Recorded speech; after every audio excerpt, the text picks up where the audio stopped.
امام احمد ابن حنبل رحمہ اللہ تعالی جو امام بخاری کے استاذ ہیں، وہ کہتے ہیں ایک آدمی شادی شدہ بچوں والا جب وہ غربت سے پریشان ہوتا ہے، اپنے بیوی بچوں کی طرف دیکھتا ہے اور اس کے پاس وسائل نہیں ہیں اور اللہ کے سامنے گڑ گڑاتا ہے، اللہ کو اس شخص سے محبت اس عبادت گزار سے کئی گنا زیادہ ہوتی ہے جو ہر وقت مسجد میں بیٹھ کے اللہ اللہ کرتا ہے. سمجھتے نہیں ہو؟ ایک آدمی جو 24 گھنٹے اللہ کی عبادت کر رہا ہے اور ایک وہ جو اللہ کی مخلوق میں لگا ہوا ہے اور وسائل نہ ہونے کی وجہ سے اللہ سے دعائیں مانگتا ہے کہ اللہ ان کی خاطر مجھے روزی دے. جس کی آل اولاد ہو وہ تو پریشانی میں پھرتا ہے نا. کنواروں کو کیا ہے، ان کو تو گٹکے کے پیسے چاہیے بس. جو بال بچے والے لوگ ہیں ان کو ٹینشن ہوتی ہے نا، ان کو کھلانا ہے پلانا ہے. تو امام احمد کہتے ہیں شادی شدہ بال بچوں والے آدمی کو جو رزق کی ٹینشن اللہ کی طرف سے ملتی ہے، اس ٹینشن سے جو اس کے درجات بلند ہوتے ہیں وہ عبادت گزار کے درجات عبادت سے ایسے بلند نہیں ہوتے. ایک تہجد گزار اور دن میں روزے رکھنے والے کو وہ مقام نہیں ملتا. تو اللہ پہ اعتماد، اللہ پہ توکل، اللہ کے لیے ٹینشن اٹھانا یہ بہت بڑی عبادت ہے. یہ عبادت کیوں ہے کہ اس ٹینشن میں بھی اس کے قدم حرام کی طرف نہیں جا. نہ یہ نسل روک رہا ہے، نسل روکنا بھی جائز نہیں ہے غربت کے خوف سے کہ کھلاؤں گا کہاں سے. اس میں اللہ پہ توکل واجب ہے کہ جس اللہ نے مجھے کھلایا ان کو بھی کھلائے گا. کسی کو کم دے گا، کسی کو زیادہ دے گا، کوئی بات نہیں. اللہ کا نظام ہے یبسط الرزق لمن یشاء ویقدر، جس کے لیے چاہتا ہے رزق کشادہ، جس کو چاہتا ہے تنگ کر دیتا ہے. جس کے کشادہ کر دیا شکر ادا کرے، تنگ کر دیا صبر کرے. بھائی اللہ کے ہاتھ میں ہے. اس بیس پہ نسل روکنے کی اجازت نہیں ہے آپ کو کہ پیسے نہیں ہیں تو بچے کیسے پالوں گا میں.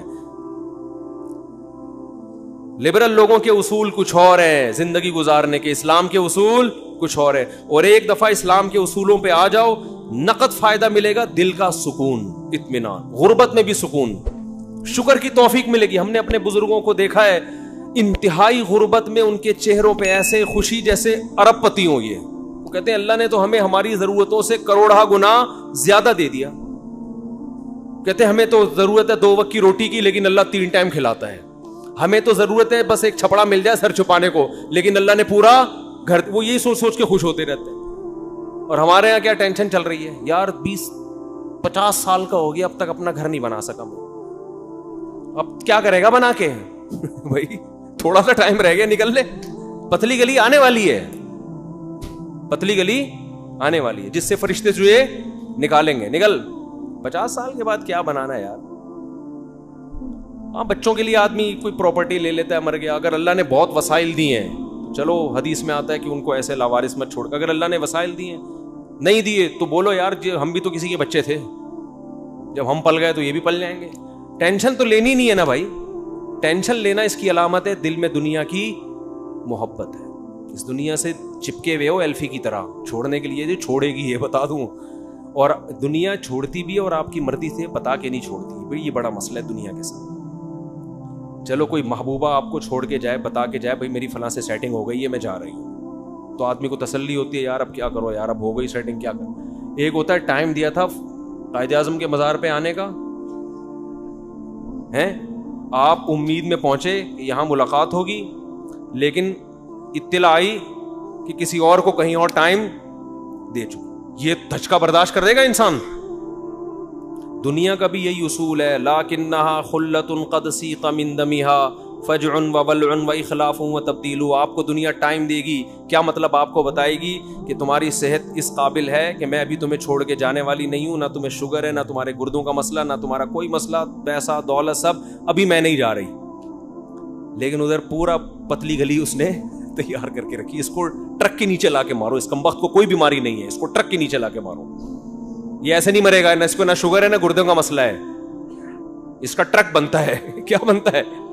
اس کی ہڈیاں بھی مضبوط ہے، کار ایکسیڈنٹ میں بھی نہیں جائے گا یہ.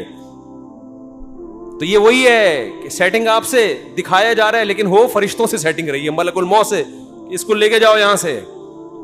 جتنے لوگ مرے ہیں نا ان میں 99% وہ تھے جن کا پہلے سے مرنے کا کوئی پروگرام نہیں تھا. ابھی ایک دوست ہمارے آئے، ان کا 36 سال کا جوان بھائی، اللہ تعالیٰ مغفرت فرمائے، 2 دن ٹائیفائڈ ہوئے اور انتقال ہو گیا. نہ اس سے پہلے کوئی بیماری. اتنی موتیں ہو رہی ہیں، اور کورونا بھی کہہ رہے ہیں نئی شکلوں میں آ رہا ہے. جو انڈیا میں تباہی مچائی تھی وہی تو، اس پہ تھوڑا سا احتیاط بھی کرنی چاہیے. وہی بات ہے بھائی, کب تک چھپو گے پیڑوں کی آڑ میں, کبھی تو ملو گے لنڈا بازار میں. تو اللہ اور جو فرشتے ہیں نا, موت کا فرشتہ, وہ بھی ہم سے کہتا ہے بیٹا تو جتنے بھی جم کر لینا, جا کے ویڈیو, سوئمنگ, جم, گھوڑا سواری, شادیاں وادیاں, کب تک چھپے گا پیڑوں کی آڑ میں, کبھی تو ملے گا لنڈا بازار میں. طارق روڈ جیسی پینٹیں مل رہی ہوتی ہیں آدھے سے بھی کم ریٹ پر, تو بہت سے لوگ وہاں پہنچتے ہیں, اس پینٹ کو پہن کے کہتے ہیں کہ ہم نے کہاں سے خریدی ہے, طارق روڈ سے خریدی.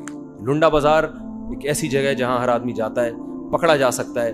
تو ایسے ہی میرے بھائی, جتنا موت سے بھاگو گے, جتنی صحتیں بناؤ گے, جتنا کوشش کرو گے زندہ رہنے کی, مرے گا. اور کیسے مرے گا کوئی پتہ نہیں ہے. بیٹھے بیٹھے ہمارے ایک جاننے والے کھانا کھایا ادھر ہی گر گئے, کوئی ہارٹ کا پہلے پرابلم نہیں. اتنی موتیں تو ہم نے اپنی زندگی میں دیکھ لی ہیں, لیکن افسوس اس پر ہے کہ ہمیں پھر بھی عبرت حاصل نہیں ہوتی. تو یہ وہی ہے, جب تک ہوتا نہیں ہے نا انسان, گزرتا نہیں, اس وقت تک یقین نہیں آتا. عقل مند وہ ہے جو اللہ کی خبروں پہ یقین کر کے پہلے سے تیاری کرے, ہر وقت تیاری کرے. اس لیے ہمارے علماء کہتے ہیں ہر وقت یہ تصور رکھو, ابھی مر گیا تو کیا ہوگا. کیا ساری میں نے وصیتیں کی ہوئی ہیں, سارے میں نے معاملات کلیئر کیے ہوئے, نہیں کیے ہوئے, اس کا مطلب یہ خوش فہمی ہوتا ہے میں ابھی نہیں مروں گا.